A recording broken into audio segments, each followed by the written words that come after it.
Humihiwa ang hangin sa New York na parang kutsilyo, matalas at walang patawad. Unti-unting bumabagsak ang nyebe mula sa mapusyaw na abong langit. Pinapatahimik ang karaniwang ingay ng lungsod. Sa ilalim ng kumikindat na ilaw ng poste sa halos walang taong hintuan ng bus, nakatayo si Henry. Nakayuko sa kanyang manipis na lumang jacket na kulay oliba. Mariing yakap ang isang Manila folder sa dibdib na parang kaya itong tangayin ng hangin. 5 resume ang laman nito at 5 pinto ang isinara sa kanya. Bumitaw siya ng buntong hininga. Ang hiningay bumalot sa hangin na parang usok. 46 na taong gulang, dating construction engineer, ngayoy walang trabaho. Isang balo, isang ama, at walang tirahan. Ibang pakinggan ang salitang iyon, pero totoo na iyon para sa kanya ngayon. Malamig at matalim, gaya ng lusak na lumulubog sa paligid ng kanyang sirang sapatos. Humikinang ang pulang ilaw mula sa isang malapit na parmasya. 8:41 p.m. Late na ang bus. Matagal nang manhid ang kanyang mga paa nang bigla itong lumitaw. Parang multo sa nyebe. Tinatayang nasa early 30s siya. Naka-business skirt, may takong, basang blusa, walang coat. Nakakapit ang buhok sa kanyang muka, basa at magulo. Mahigpit ang yakap niya sa sarili habang tumigil sa ilalim ng parehong bubong, nanginginig. Hindi siya nagsalita. Tumayo lang doon habang pilit niyang pinapainit ang kanyang mga kamay. Pinilit ni Henry na huwag tumitig. Ayos siya sa itsura. Presentable. Maayos. Pero parang unti-unting gumuguho ang katahimikan. Inilingon ni Henry ang tingin. Isa na namang nagyayelong gabi. Isa na namang estrangherong naghihintay ng bus papuntang wala. Pagdating ng malakas na bugso ng hangin, napayuko ang babae. Parang otomatikong niyakap ang sarili. Muling tumingin si Henry sa kanya. Hindi man makapal ang kanyang jacket, manipis, luma, pero meron pa rin ito. Pwede niya yung itago at manatiling hindi pansinin. Pero may bumubulong sa loob niya na huwag. Walang kahit anong sinabi. Hinubad niya ito. Agad niyang naramdaman ang lamig pero lumapit pa rin siya at iniabot iyon. Napatingin ang babae. Gulat. Hindi mo kailangan gawin yan. Ngumiti si Henry. Pagod na at bahagyang tabingi. Marami na akong nawala ngayong araw. Ang jacket na ito na lang ang natitira sa akin para ibigay. Nag-aatubili siyang sumagot. Pero mas kailangan mo ito kaysa sa akin. Gayunman, maingat pa rin isinabit ni Henry ang jacket sa kanyang mga balikat. Hindi ngayong gabi. Nagulat si Claire sa init nito. May bahagyang amoy ng kape at lumang sabon. Isang bagay na tao, isang bagay na may kabutihan. Hindi sinasadya. Niyakap niya ito ng mahigpit. Salamat. Mahina niyang bulong. Tumango si Henry. Niyakap ang sarili. Pilit na itinatago ang panginginig. Tahimik silang tumayo habang patuloy na bumabagsak ang nyebe sa paligid nila. Maya-maya, lumingon ang babae. Tahimik silang tumayo habang patuloy na bumabagsak ang nyebe sa paligid nila. Maya-maya, lumingon ang babae. Anong pangalan mo? Henry. Ikaw. Ako po si Claire. Masaya akong makilala ka, Claire. Muling sumulyap ang babae sa kanya. Hindi mo talaga dapat ibinigay sa akin ang coat mo. Bahagyang tinagilid ni Henry ang balikat. Siguro nga, pero hindi ko kayang panoorin giniginaw ka. Umalingaw-ngaw sa malayo ang ugong ng bus. Pumunit ng nyebe ang mga headlights nito. Humakbang si Claire papalapit pero saglit na tumigil. May matutuluyan ka ba? Tanong niya. Nagalinlangan si Henry. Meron naman. Sumagi sa isip niya ang kinakalawang na pick-up sa likod ng warehouse. Kumuha si Claire ng card mula sa kanyang bag. Kung sakaling kailanganin mo ng kahit ano. Kinuha ito ni Henry. Maingat na isinuksok sa folder at tumango ng magalang. Madami nang nagsabi sa kanya ng ganoon. Hindi na siya umaasang may kahulugan pa iyon. Sumakay si Claire sa bus. Hawak ang jacket na parang isang baluti. Minsan pa siyang lumingon bago tuluyang nawala sa humahagupit na nyebe. Muling naiwan si Henry mag-isa. Ngunit may mumunting bagay sa loob niya na kumislot. Mahina, tahimik, ngunit totoo. Tumingala siya sa puting langit. Siguro bukas. Bulong niya, saka tumalikod upang muling maglakad sa gabi.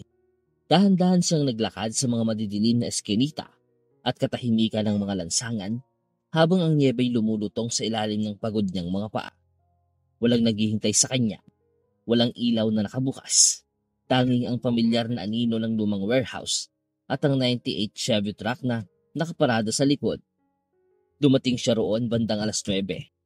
Umungol ang pinto ng truck nang binuksan niya. Sa loob, may pugad ng mga kubot, isang hindi pantay na unan, at isang lumang lunchbox na nakasiksik sa ilalim ng dashboard. Umupo siya, sinara ang pinto, at nanatiling tahimik. Mula sa glove box, kinuha niya ang isang maliit na metal na kahon at maingat itong binuksan. Sa loob, may isang kupas na litrato. Ang kanyang asawa, si Lily, nakangiti, habang si Noah, ang kanilang anak, ay nasa tabi nito. Nakabalandra ang bungi ngunit masayang ngiti. 7 taong gulang. Good night, Lily. Good night, buddy. Umusli siya pabalik, ang ulo nakasandal sa malamig na salamin ng bintana habang nilalamon siya ng mga alaala. Minsan, siya si Henry Miles, isang engineer, nakapagpatayo ng mga tahanan, paaralan, ospital. Minsan, may asawa siyang guro sa kindergarten na palaging tumatawa sa mga pangit niyang biro. Isang anak na may parehong tawa ni Lily, maliwanag at walang alinlangan. Hanggang dumating ang cancer, stage 4, bago pa nila ito namalayan. Pagkalipas ng ilang buwan, wala na si Lily. Iniwan ni Henry ang trabaho upang alagaan siya. Kasunod noon, lumagsa ang mga bayarin, na foreclose ang bahay, nabenta ang kotse, isa-isang nawala ang lahat, maliban kay Noah. Ginawa niya ang lahat upang maprotektahan ang anak. Ginawang spaceship ang lumang truck, inimbento ang can-soup bilang mga adventure meals. Sinamahan si Noah sa paaralan na nakaakit at maayos ang suot. Bakit ka pa nagpapagupit? Tanong minsan ng isang social worker sa shelter. Sapagkat kailangang maniwala ng anak ko na magiging maayos ang lahat. At kailangan ko ring magmukhang maniniwala ako roon. Tumatanggap siya ng kahit anong trabaho. Pagbubuhat, pag-aayos, wali sa construction site, kaunting kita, sapat lang makakain, ngunit sapat para magkasama pa rin sila. Hanggang noong nakaraang paglagas, umiikot pa rin sa isip niya ang sinabi ng social worker. Hindi naligtas. Kailangan niya ng matatag na buhay. Hindi na siya tumutol. Alam niyang tama sila. Ngunit ang pirmahan ng papeles, ang pagyakap sa anak sa huling pagkakataon, iyon ang tunay na sumira sa kanya. Higit pa sa anumang bagyo. Pansamantala lang ito. Pangako niya kay Noah. Babalikan kita. Simula noon, ang bawat araw ay naging isang pag-akyat mula sa pagkakalugmok. Isang resume kada araw, isang job fair, isang pagbisita sa library para mag-aral ng building codes, isang tahimik na hakbang pasulong. Ngunit ngayong gabi, habang ang lamig ay bumabuon sa kanyang mga buto, tila walang katapusan. Ang pag-akyat na iyon, naalala niya si Claire, ang nanginginig nitong katawan, ang tingin sa mga mata nito nang ibigay niya ang kanyang jacket. Bakit nga ba niya iyon ginawa? Marahil dahil naaalala niya si Lily sa kanya, o marahil dahil kailangan pa rin niyang maniwala na kaya pa rin niyang magbigay, na isa pa rin siyang lalaking pipili ng kabutihan kahit wala na siyang maibigay. Hindi lang ni Henry ang mga kumot sa sarili. Gumulong sa upuang harapan ng truck at ipinikit ang mga mata. Wala na siyang gaanong pag-aari, ngunit mayroon pa rin siyang sarili. At sa ngayon, iyon muna ang kailangang sapat. Kinabukasan, nakaupo si Claire sa kanyang mesa. Katabi ang kape na unti-unting lumalamig. Ang liwanag ng araw ay dumadaloy sa malalawak na bintana ng kanyang opisina. Nagiiwan ng mahabang anino sa makintab na sahig. Ngunit hindi sa skyline nakatuon ang kanyang mga mata. Nakatitig siya sa isang gusot na papel. Isang guhit ng bata. 2 stick figures sa ilalim ng tabing araw. May label na Dad and Me. Sa ibaba, May maliit na pusong iginuhit at sa paekis na sulat Crayola ay nakasulat, I love you, Daddy. Noah. Aksidente lang niya itong nakita. Nakasuksok sa bulsa ng jacket na ibinigay sa kanya ni Henry. Ngayon, hindi na niya iyon maalis sa kanyang isipan. Halos hindi siya nakatulog. Palagi niyang naaalala ang nagdaang gabi. Ang lamig, ang niebe, at ang sandaling hinubad ni Henry ang kanyang kaisa-isang jacket. Walang pag-atubili. Wala na siyang natira, pero nagbigay pa rin siya. May kung anong hindi maipaliwanag kay Henry na nananatili sa kanya.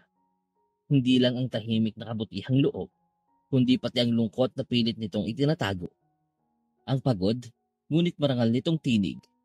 Ang paraan ng pagyakap niya sa sarili, nang wala na siyang kahit anong proteksyon sa lamig.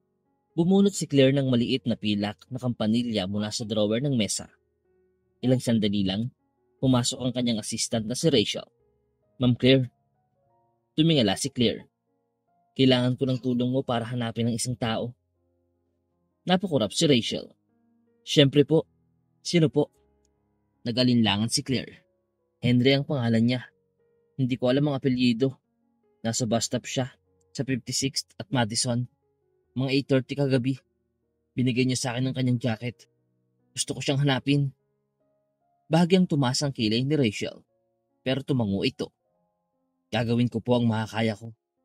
Sagot ni Rachel. At Rachel, dagdag ni Claire, mahina ang tono. Sa atin lang to ha. Sa mga sumunod na araw, naging pangunahing prioridad ang hiling ni Claire. Tahimik, pero mabilis. Ang parehong team na dati nang naghanap ng mga top-level engineers at mahirap hanaping startup founders, ngayon ay inatasang hanapin ang isang lalaking walang permanenteng tirahan. Kumuha sila ng footage mula sa mga traffic camera sa paligid. Sandali lang siyang lumitaw. Isang malabong aninong nakabalot laban sa lamig. Sinundan nila ang mga linya ng bus. Kinross-refer ang oras. Sinuri ang mga tala ng sakay. Walang lumabas sa mga corporate database, pero sa wakas, bumalik si Rachel dala ang manipis na file. Henry Miles ang pangalan niya. Sabi ni Rachel. Dati siyang structural engineer. Wala nang recent na trabaho. Ilang beses siyang nag-post sa mga forum para maghanap ng trabaho. Yung number na ginamit niya, nakalink sa isang prepaid phone. Binuklat niya ang file. Isang expired na driver's license, matagal nang di ginagamit na LinkedIn profile, at lisensyang pang construction na hindi na rin aktibo. Walang criminal record, walang red flags, puro katahimikan, kawalan. Nasaan siya ngayon? Tanong ni Claire. Nag-ayos ng upo si Rachel. Isa sa mga tao natin ang nakakita sa kanya kahapon sa Bronx. Nakikitira raw siya sa lumang pick-up truck sa likod ng isang warehouse. Paulit-ulit siyang nakikitang dumarating at umalis doon. Tumayo si Claire. Gusto ko siyang puntahan. Nag-aalangan si Rachel. Sigurado ka? Pwede nating utusan ng iba? Hindi. Matigas na sagot ni Claire. Hindi ito simpleng gawain. Personal ito. Isang oras ang lumipas at nasa likod na si Claire ng isang itim na sedan. Tahimik na pinagmamasdan ang nagbabagong tanawin sa labas ng bintana. Mula sa mga tore ng salamin ay naging mga saradong tindahan, dingding na may graffiti at mga sirang bangketa. Unti-unting tumahimik at lumamig ang mga kalsada. Huminto ang sasakyan sa tabi ng isang eskinita sa likod ng luma at tinabandonang warehouse. Agad niyang nakita ito. Ang Chevy truck na natatabunan ng manipis na nyebe, kalawangin na tila nawalan na ng saysay sa mundo. Tumunog ang mga tahong niya sa graba habang lumalabas siya sa sasakyan at sinalubong ng malamig na hangin. Habang papalapit siya, lalong hindi panipaniwala ang nararamdaman niya. Nakita niya itong natutulog sa loob ng truck, nakasandalang ulo sa bintana, nakapold ang mga braso. Pagdakay kumalabog ang pinto ng truck, bumukas ito. Lumabas si Henry. Napapikit sa liwanag ng araw. Sandali siyang natigilan, tila naguluhan, pero nagbago agad ang ekspresyon niya. Henry, Claire, sabi niya. Garalgalang boses mula sa pagkakatulog. Ngumiti si Claire. Banayad. Hi Henry. Tumingin si Henry sa sarili. Maduming coat, upas na bota, ang truck sa likuran niya. Tapos bumaling muli sa kanya. Anong ginagawa mo rito? Pinuntahan kita. Sagot ni Claire. Kumunot ang noo ni Henry. Bakit? Saglit siyang natahimik. Dahil hindi ko matigil ang pag-iisip tungkol sa'yo. Sa ginawa mo. Sa isang taong kayang ibigay ang tanging coat niya sa isang estranghero. Napangiti si Henry. Tuyot na tawa. Hindi mo naman kailangang hanapin ako para lang doon. Isang thank you note. Sapat na. Hindi ito tungkol sa pasasalamat. Sagot ni Claire. Ito'y tungkol sa hindi palampasin ng isang mabuting bagay. Tahimik silang nagkatitigan saglit. Parang muli silang dalawang estranghero. Nagpunta ka pa talaga rito para lang sabihin yan? Tanong ni Henry. Oo, at marahil may iba pa. Ilang araw ang lumipas. Muling nakita ni Claire si Henry. Ngayon naman sa isang construction site sa Queens. Nakayuko ito sa isang tumpok ng cinder blocks. Nagtatrabaho sa gitna ng lamig. Tahimik at nakatutok. May alikabok sa manggas ng flannel niyang suot at makikita sa hangin ng kanyang hininga. Pinanood muna siya ni Claire mula sa loob ng sasakyan bago lumabas at lumapit. Napatingala si Henry. Nabigla. Claire? Ngumiti siya. Iniabot ang kape. Naisip kong baka gusto mong uminom ng mainit. Inabot iyon ni Henry. May alinlangan. Hindi mo kailangang mag-abala. Alam ko. Tugon ni Claire. Gusto ko lang. Tahimik silang nanatili saglit. Kasama ka ba sa akin? Tanong ni Claire. May gusto akong ipakita sa'yo. Tumingin si Henry sa kanyang mga bota. Tapos sa foreman. Nakausap ko na siya. Ani ni Claire. Sinabi kong may job interview ka. Napakulot noo si Henry. Wala naman akong interview. Ngayon, meron na. Tahimik silang nagbiyahe. Hindi mapakali si Henry. Halatang naiilang sa alikabok, sa pawis, sa mga kalyo sa kamay. Pagkarating nila sa punong tanggapan ng Infinity Group, patagal na tumitig si Henry sa mataas at makinang nagusali na tila hindi kabilang sa mundong ginagalawan niya. Parang hindi ako bagay dito. Mahina niyang bulong. Sumama ka na lang sa taas, sabi ni Claire. Pumasok sila sa isang tahimik na conference room na may malawak na tanawin ng lungsod. Tinuro ni Claire ang isang upuan para sa kanya, saka inabot ang isang folder sa ibabaw ng mesa. Ano to? Tanong ni Henry. Isang job offer. Kumulot ang noo niya. Para saan? Isang bagong posisyon. Ako mismo ang lumikha nito. Gusto kong mapasama ka sa kumpanyang ito. Hindi dahil sa resume mo, kundi dahil sa kung sino ka. Values advisor. Isang taong magdadala ng puso sa bawat pagpupulong kung saan pinag-uusapan ang estratehiya at desisyon. Dahan-dahan niyang binuksan ang folder. Claire, hindi ako bagay dito. Natutulog ako sa loob ng truck. Isa kang engineer noon. Matagal na akong hindi nakakagawa ng kahit ano. May ginawa ka para sa akin. Mahinang tugon ni Claire. Yung sandali na yon, yung quote, binago ko na yon. Namutla si Henry. Tila nabibigatan. Hindi ako kwalipikado. Hindi mo kailangan ng degree para ipaalala sa mga tao kung paanong magmahal. Kailangan lang nila. Ikaw. Tahimik siyang naupo. Walang masabi. Parte sa kanya ang gustong tanggapin. Pero may isa pang bahagi. Mas matanda. Mas sugatan. Na natatakot pa ring maniwala. Naupo si Henry sa isang bench sa labas lang ng Infinity Group Tower. Ang job proposal nasa kandungan niya. Di pa rin nabubuksan. Hinahaplos-saplos lang niya ang gilid ng folder. Pero nakatitig lang siya sa bangketa. Malayo ang tingin. Ang mga pagdududa ay bumubulong sa kanya gaya ng malamig na hangin. Nagpakabait lang siya. Hindi magtatagal to. Nasisira mo rin to. Palagi naman eh. Hindi niya namalayang lumabas si Claire hanggang sa maupo ito sa tabi niya. Hindi mo binuksan? Marahang sabi ni Claire. Hindi ko na kailangan. Alam ko na kung paano ito matatapos. Paano? Tanong ni Claire. Bahagyang tumagilid ang ulo.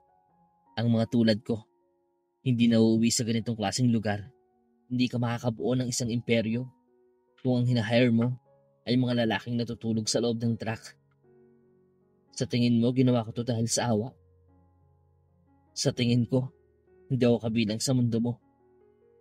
Sandaling tumingin si Claire sa malayo. Pagkatapos, tumayo ito. Sumama ka sa akin. Walang mga boardroom, walang mga suit. Basta magtiwala ka sa isang oras lang. Laban sa lahat ng instinct niya, tumayo si Henry at sumunod. Umalis sila mula sa Midtown. Lumayo sa mga gusaling salamin at matataas na gusali papunta sa luma at tahimik na mga kalye. Paglipas ng halos kalahating oras, huminto sila sa harap ng isang simpleng gusaling gawa sa pulang ladrilyo na may kupas na birding awning. Nakapinta sa pader ang isang simpleng karatula. Toba's Place, isang ligtas na lugar para sa bawat bata. Pinangunahan siya ni Claire papasok. Ang mga pader ay puno ng mga hand-painted mural, makukulay na bakas ng kamay, mga cartoon na hayop, at mga kasabihang puno ng pag-asa. Amoy krayola at bagong lutong tinapay ang hangin. Mula sa isang silid malapit, maririnig ang halakhakan ng mga bata. Malaya. Totoo. Ang lugar na ito ay pinangalan sa taong nagligtas sa akin. Sabi ni Claire. Tumingin si Henry sa kanya. Lumaki ako sa foster care. Palipat-lipat ako ng tahanan. May mababait, may hindi. Isang gabi, 12 anyos ako. Tumakas ako. Nilalamig ako. Takot na takot. Nakatulog ako sa labas ng simbahan. Naghihintay ng umaga. Sandaling tumigil siya. Bahagyang lumambot ang boses. Tapos dumating siya. Isang matandang lalaking ang pangalan ay Thomas. Wala siyang masyadong sinabi. Hinubad lang niya ang coat niya at umupo sa tabi ko. Nanatili siya buong gabi. Hindi nagtatanong. Basta nandun lang. Tahimik si Henry. Namuo ang luha sa lalamunan niya. Hindi ko na siya muling nakita. Patuloy ni Claire. Pero hindi ko siya nakalimutan. Kaya ko itinayo ang lugar na ito. Dahil sa sandaling iyon, dahil sa simpleng kabaitan, napatunayan sa akin na mahalaga ako. At noong nakaraang linggo, may isa pang taong nagabot sa akin ng coat. Hindi ako kilala. Wala siyang hiningi. Basta ibinigay lang. Tumingin si Henry sa malayo. Naninigas ang panga. Pinaalala mo siya sa akin. Sabi ni Claire. Hindi dahil sa binigay mo sa akin, kundi dahil sa kung sino ka. Tahimik silang tumayo habang pumupuno sa paligid nila ang mga tawa ng mga batang naglalaro. Hindi kita kailangang isiksik sa corporate mold. Marahang sabi ni Claire. Kailangan lang kita para paalalahanan kami ng ganito. Kung ano ang ibig sabihin ng tunay na malasakit. Hindi nakapagsalita si Henry. Hindi niya kaya. Mainit ang kanyang mga mata. Nanginginig ang mga kamay. At sa unang pagkakataon sa napakahabang panahon, pinakawalan niya ang mga luha. Tumango siya.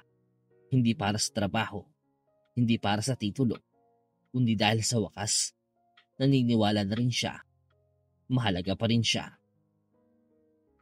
Ang unang araw ni Henry sa Infinite Group ay walang engranding selebrasyon. Walang press release. Walang logo.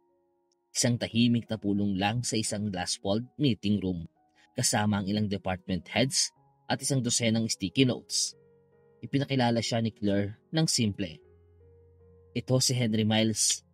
Nandito siya para tulungan tayong bumuo ng isang bagay na mas makabuluhan kaysa sa kita. Maayos ang pagtanggap ng mga tao, pero ramdam ang pag-alinlangan. Hindi sinubukang magpa-impress ni Henry. Ikinuwento lang niya ang kanyang karanasan. Hindi ang melodramatic na version, kundi ang totoo. Kung ano ang pakiramdam na wala ng lahat. Kung gaano kasakit matulog sa nagyayelong truck. At kung bakit pa rin niya pinili ang maging mabuti. Sa simula, nakikinig lang ang mga tao bilang respeto. Pero pagdating ng katapusan ng linggo, mas malapit na silang nakikinig. Hindi si Henry nagtuturo gamit ang PowerPoint. Wala siyang dalang chart o graph. Nagbabahagi siya ng karanasang totoo at dahan-dahang may nagbago. Una, mga intern ang dumadalaw sa maliit niyang opisina. Isang tahimik na sulok na puno ng lumang aklat at palaging may mainit na kape. Sumunod, mga junior staff, hanggang sa mga executive na mismo ang naglalakad papunta roon. Hindi para magpa-coach, kundi para maglabas ng saloobin, mag-isip o simpleng marinig lang. Nakikinig si Henry at kapag nagsalita siya, nagbibigay siya ng bagay na hindi kailanman kayang ibigay ng kahit anong memo. Pakikiramay. Hindi ka sira. Pagod ka lang sa sobrang pag-aalaga habang ikaw ay walang nag-aalaga. Ang linyang iyon ang humipo sa puso ng kumpanya. Pinalimbag ito sa mga mug, pinaskil sa gilid ng mga monitor, ibinahagi sa company-wide email, at sa loob ng Infinity Group, sa gitna ng spreadsheets at quarterly goals, nagsimulang tumubo ang isang bagong uri ng tagumpay, ang tagumpay ng pakikipagkapwa-tao. Samantala, unti-unting nabuo muli ang buhay ni Henry sa tulong ng maliit na housing stipend mula sa Infinity at kaunting tulong ni Claire. Nakapag-down payment siya para sa isang simpleng bahay sa Brooklyn. May beranda ito, may maliit na hardin, at ang pinakamahalaga, may sapat na espasyo para kay Noah. Si Noah, na isa ng freshman sa kolehiyo, muling nanirahan sa kanila. Ang unang hapunan sa bagong bahay. Spaghetti at garlic bread. Tinupad mo ang pangako mo, sabi ni Noah. Namumuo ang luha sa mga mata. Ngumiti lang si Henry. Tungkol naman kina Claire at Henry, ang dating paminsang-minsang kumustahan, naging araw-araw na tanghalian, hanggang sa mga tahimik na weekend sa coffee shops at lumang tindahan ng libro. Walang pagmamadali, walang engranding eksena. Basta dahan-dahang nangyari. 2 taong dating nagtayo ng pader sa paligid ng puso nila, unti-unti na itong ibinababa. Isang gabi, habang palubog ang araw sa likod ng skyline, magkasama silang nakatayo sa rooftop terrace ng Infinity Headquarters. Tumingin si Claire kay Henry at sinabi, "Binago mo ang lugar na ito." Ngumiti si Henry. "Hindi pa. Paalala lang ito sa kanila ng mga bagay na matagal na nilang alam. At pinaalala mo rin sa akin." Bulong ni Claire. Makaraan ng ilang buwan, sa kauna-unahang Kindness Day ng kumpanya, tumayo si Claire sa entablado sa harap ng maraming empleyado. 1 taon na ang nakalipas. Panimula niya. Nawawala ako, nilalamig, mag-isa sa isang bus stop, at isang lalaking hindi ko kilala ang nag-abot ng kanyang coat. Humarap siya sa easel sa tabi at inalis ang takip. Sa ilalim ng salamin, naroon ang mismong coat. Kupas, butas-butas, ngunit nire-respeto. Sa ilalim nito, isang plaque, isang maliit na kabutihan ang kayang baguhin ng isang buong buhay. Tumitig siya sa buong silid. Hindi lang nito binago ang gabi ko. Binago nito ang kinabukasan ko.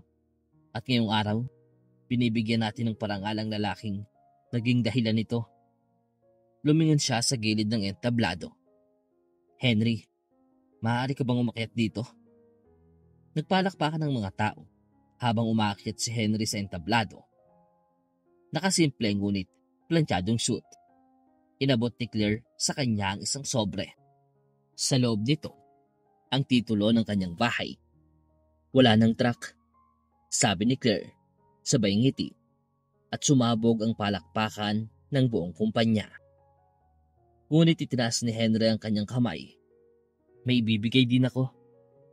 Hinugot niya ang isang maliit na kahon mula sa kanyang jacket. Sa loob nito, isang eleganteng silver ring. "Sabi mo, binago ng coat na yon ang buhay mo. Pero ikaw ang nagbago ng buhay ko. Claire Langston, papakasalan mo ba ako?" Napatawa si Claire sa gitna ng kanyang pagluha. "Oo." Pagkalipas ng 1 buwan, ikinasal sila. Hindi sa ballroom, kundi sa Thomas Place. Ang mga dingding ay may palamuting gawa sa papel na bulaklak. Ang cake, homemade. Ang mga bisita, mga volunteers, kaibigan, mga batang galing sa shelter, at dose-dose ng kabataang empleyado na minentor ni Henry. Sa kanyang mga panata, hinawakan ni Claire ang mga kamay ni Henry at bumulong. Noong ibinigay mo sa akin ang coat mo, binigyan mo ako ng pag-asa. Ngayong gabi, ibinibigay ko sa iyo ang buong buhay ko. Hindi makapagsalita si Henry, pero nagsalita ang kanyang mga mata. Sumunod ang tawanan, tugtugan, at sa isang sulok, kinuhanan sila ng litrato. Nakaunan si Claire sa balikat ni Henry, nakakbay siya rito, at sa tabi nila ang lumang coat na maayos nang nakadisplay bilang alaala. Alaala ng kabutihan ay hindi nangangailangan ng diploma o perpektong pagkakataon, kundi puso. At kung minsan, isang simpleng gawa ng malasakit, tulad ng isang jacket sa gitna ng lamig, ang siyang simula ng lahat.